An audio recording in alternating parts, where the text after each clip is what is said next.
যেই প্রশংসা এই সরকার করলো, বিগত 4.5 বছর ধরে একটা মানুষের যত জিকির করলো, প্রশংসা করলো, ছবি টানাইলো, যদি এতটা জিকির এতটা স্মরণ আল্লাহ রাব্বুল আলামিনের করত, ওদের জন্য আল্লাহর জান্নাতের দরজা খোলা হয়ে যেত। প্রশংসা করবে কার? চিল্লায় বলুন। আল্লাহ পাকের প্রশংসা করো। খেতে দেওয়ার মালিক তিনি। আল্লাহ পাক বলছেন আল্লাহকে, তার পরিচয় আল্লাহ তুলে ধরেছেন, ওয়ামা মিন দাব্বাতিন ফিল আরদি ইল্লা আলাল্লাহি রিজকুহা। এই পৃথিবীর ভিতরে এমন কোন বিচরণশীল জীব নাই যার রিস্কের দায়িত্ব আমি আল্লাহ গ্রহণ করি নাই। রিস্কের দায়িত্ব কার হাতে? আচ্ছা দেখুন তো, পৃথিবীর সমস্ত সরকারের কাছে বিভিন্ন মন্ত্রণালয় আছে না? খাদ্য মন্ত্রণালয় বলে কোন মন্ত্রণালয় আছে কিনা? আছে। খালি কয় খামু আর খামু।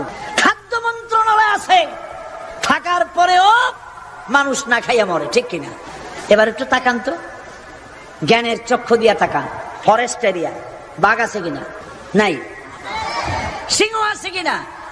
গন্ডার আছে কিনা? হাতি আছে কিনা? বিশাল বিশাল প্রাণী আছে কিনা?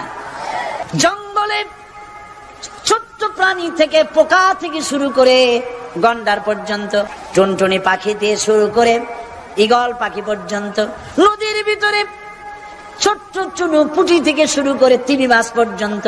প্রাণী তত্ত্ববিদরা বলেছেন সমুদ্রের ভিতরে এমন এমন বড় বড় তিমি আছে যে একটা তিমির ওজন 5000 টন পর্যন্ত হয়ে যায়। এর যখন বাচ্চা হয় তখন বাচ্চার দৈনিক দুধ লাগে 50 থেকে 60 মণ পর্যন্ত।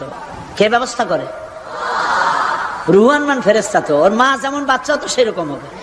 কে দেয় খাবার? এবার দেখেন তো, আপনার দেশের এই জঙ্গলে কত হাতি আছে? আসছে না খাইয়া ক্ষুধার জ্বালায় হাতি মরেছে, বাঘ মরেছে, সিংহ মরেছে, এর কোন দৃষ্টান্ত আছে? ক্ষুধার জ্বালায় আকাশের উড়ন্ত পাখিরা ছটফট করে মারা গেছে, দৃষ্টান্ত আছে? নদীর মাছেরা ক্ষুধার জ্বালায় ভেসে উঠেছে, না খাইয়া মরে গেছে, দৃষ্টান্ত আছে? মহান আল্লাহ রাব্বুল আলামিন কোরআন শরীফের ভিতরে বলেছেন অনেক প্রাণী এমন আছে যারা তাদের খাদ্যকে সঞ্চয় করে না, খাদ্যকে জমা করে না, আহরণ করে না। সকাল বেলায় একটা খাবার খেলো, দুপুরে কি খাবে তার জানা নাই। শকুন পৃথিবীর মাটি থেকে 3 মাইল উপরে ওড়ে, তার চোখকে আল্লাহ পাক এত তীক্ষ্ণ বানিয়ে দিয়েছে, এই চট্টগ্রামের কোথায় মরা গরু আছে 3 মাইল উপর দিয়ে দেখতে পায়? সুবহানাল্লাহ করতে ইচ্ছে করে না। এই প্রাণীগুলি খাবারগুলি কোনো গভর্নমেন্ট জোগাড় করে রাখে নাই। আল্লাহ পাক বলেন সবার খাবার আমি দেই। সকাল বেলায় সমস্ত প্রাণীগুলি, মহাশূন্যে পাখি, পানির ভিতরে মৎস্যরাজি, জঙ্গলের ভিতরে হিংস্র প্রাণী, পোকামাকড় থেকে শুরু করে সবগুলো খালি পেটে সব বেরিয়ে যায়, কারো কোনো খাবারের মজুদ নাই। সন্ধ্যা হতে না হতে সমস্ত প্রাণীগুলির পেট ভরাইয়া আমি আবার যার যার ঘরে বেড়ায় দেই।